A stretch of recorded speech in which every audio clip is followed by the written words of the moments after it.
இன்னைக்கு பார்த்தீங்கன்னா, பரோட்டா எப்படி சால்னா பண்ணியிருந்தேன். ரோட்டு கடைக்கே டஃப் குடுக்குற அளவுக்கு நம்ம பண்ணியாச்சு.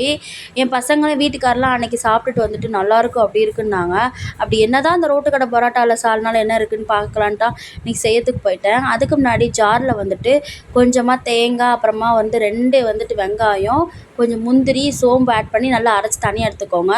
எப்பவும் போல வெங்காயம், தக்காளி, பச்சை மிளகா, கருவேப்பிலை, கொத்தமல்லிலாம் வெட்டி வச்சு தனியா எடுத்துக்கலாம். இப்போ வந்துட்டு கடாய காய வச்சுட்டு கொஞ்சமா ஆயில் ஹீட் ஆனதுக்கப்புறமா பட்டை, கிராம்பு போட்டு நல்லா வதக்குனதுக்கப்புறமா வெங்காயத்தை ஆட் பண்ணிக்கலாம். வெங்காயம் நல்லா வதங்கி முடிச்சதுக்கப்புறமா தக்காளி, பச்சை மிளகா, கருவேப்பிலை, கொத்தமல்லாம் போட்டு நல்லா இது பண்ணதுக்கப்புறமா அதுவும் வதக்கி முடிச்சதுக்கப்புறமா பார்த்தீங்கன்னா, மசாலா ஆட் பண்ணிக்கலாம். மசாலா என்னென்ன போடணும்னு பார்த்தீங்கன்னா, மல்லித்தூள், ஜீரகத்தூள், கரம் மசாலா, கொஞ்சமாக மிளகாத்தூள் அப்படின்னு போட்டு நல்லா இது பண்ணியாச்சு. இப்போ நம்ம அரைச்சி வச்சுருக்கதை அதை ஆட் பண்ணிக்கிட்டு நல்லா கலந்து விட்டுக்கலாம்.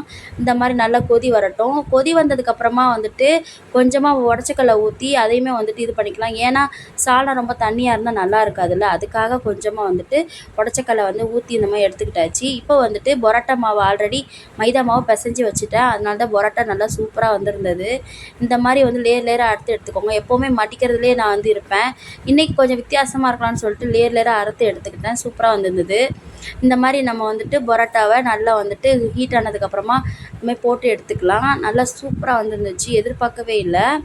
அதையுமே போட்டு எடுத்துக்கிட்டேன். எடுத்து முடிச்சதுக்கப்புறமா பார்த்தீங்கன்னா, பிச்சு போட்டு அதோட சால்னா மேலே ஊற்றி சாப்பிட்டு பாருங்கள். சூப்பரான ஒரு ரோட்டு கடை சால்னா பரோட்டா ரெடி ஆயிடுச்சு. அப்படி என்னதான் இருக்குன்னு நம்மளும் ரெடி பண்ணி பார்த்தாச்சு. கமெண்ட்ஸில் சொல்லுங்கள். ஓகே.